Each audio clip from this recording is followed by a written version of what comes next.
شیعہ کتاب سے دکھاؤ کہ حضرت علی علیہ السلام نے ابو بکر سے بیعت کی ہے، ابو بکر کو اپنا امام مانتے ہیں، پھر ہم کہیں گے شیعہ مذہب ہی باطل ہے۔ بسم اللہ ثابت کرو۔ میں شیعہ کا اعلان کر دوں گا شیعہ مذہب باطل ہے۔ آپ نے ادعا کیا کہ امیر المومنین علیہ السلام ابو بکر عمر کو اپنا خلیفہ مانتے تھے، ان سے بیعت کیا، کہتے ہیں شیعہ حدیث کتاب میں موجود ہے۔ میں کہہ رہا ہوں کہ اس کو دکھا دو، بسم اللہ۔ آپ نے کہتا ہے کہ آپ نے پہلے خود پڑھی، میں کہتا ہوں میں نے نہیں پڑھی، ایسی حدیث نہیں ہے، یہ آپ جھوٹ کہہ رہے ہیں۔ تو آپ مجھے جھوٹا ثابت کریں، میرے مذہب کو بھی جھوٹا ثابت کریں۔ بسم اللہ۔ حدیث سامنے نہیں ہے، 15 منٹ 20 منٹ آدھا گھنٹے آپ کو وقت دیتے ہیں، کتاب لے کے آؤ، کتاب حدیث پڑھو۔ بسم اللہ۔ سامعین، آپ نے جیسا کہ حسن علیہ نے کہا ہے کہ شیعوں کی کتابوں میں ایسی کوئی بات موجود نہیں ہے، اس میں یہ بات موجود ہو کہ حضرت علی نے حضرت ابو بکر کی بیعت کی ہو، اور یہ بھی مزید کہتا ہے کہ اگر یہ بات موجود ہوگی تو شیعہ مذہب باطل ہے اور جھوٹا ہے، اور حسن علیہ بھی جھوٹا ہے۔ شیعہ مذہب باطل ہونا اور جھوٹا ہونا، اور خود حسن علیہ کا جھوٹا ہونا حسن علیہ کی زبان سے سنیں۔ کتاب ہے الروضہ من الکافی للکلینی، ٹھیک ہے نا، جلد نمبر 8، چھاپ دارالکتب الاسلامیہ ایران، یہ ہے صفحہ نمبر 295۔ اس کے آخر میں جو حدیث ہے، حدیث نمبر 151 ہے، 454۔ وَبَايَعَ مُكْرَهًا حَيْثُ لَمْ يَجِدْ أَعْوَانًا، اس جملے کی طرف امیر المؤمنین علیہ السلام مجبوری میں، مجبور ہو کر،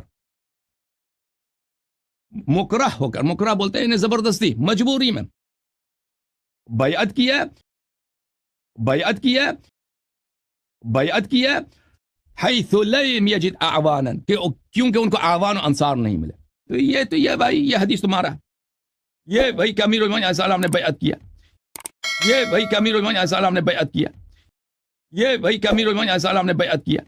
سامعین، جیسا کہ آپ نے سنا، حسن علیہ نے خود شیعوں کی معتبر کتاب الکافی، روضۃ الکافی سے روایت پڑھی، جس میں یہ بات موجود ہے کہ حضرت علی نے حضرت ابو بکر کی بیعت کی ہے، اور شیعہ مذہب کا جھوٹا ہونا اور باطل ہونا اور حسن علیہ کا جھوٹا ہونا خود حسن علیہ کی زبان سے ہوا، اور یہ کہنا کہ حضرت علی نے حضرت ابو بکر کی بیعت کی لیکن مجبوراً بیعت کی، یہ تو حضرت علی رضی اللہ تعالیٰ عنہ پر بہتان لگاتے ہیں۔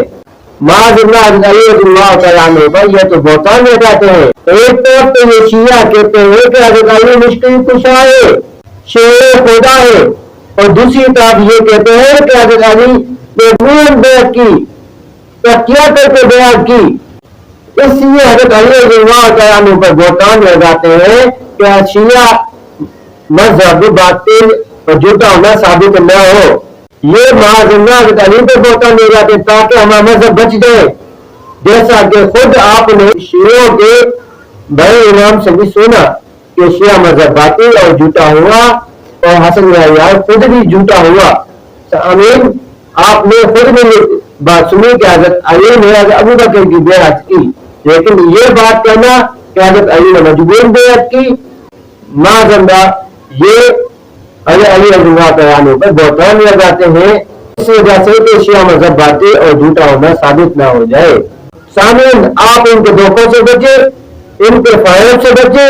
یہ عوام کو دھوکہ دینا چاہتے ہیں، یہ عوام کے دلوں میں شبہ پیدا کرنا چاہتے ہیں، عوام کے نظریے کو خراب کرنا چاہتے ہیں، عوام کی نیتوں کو خراب کرنا چاہتے ہیں۔ تو سامعین، آپ ان کے دھوکوں سے بچے، آپ ان کے قریب بھی نہ جائیں، آپ ان کے بیانات سے بچیں۔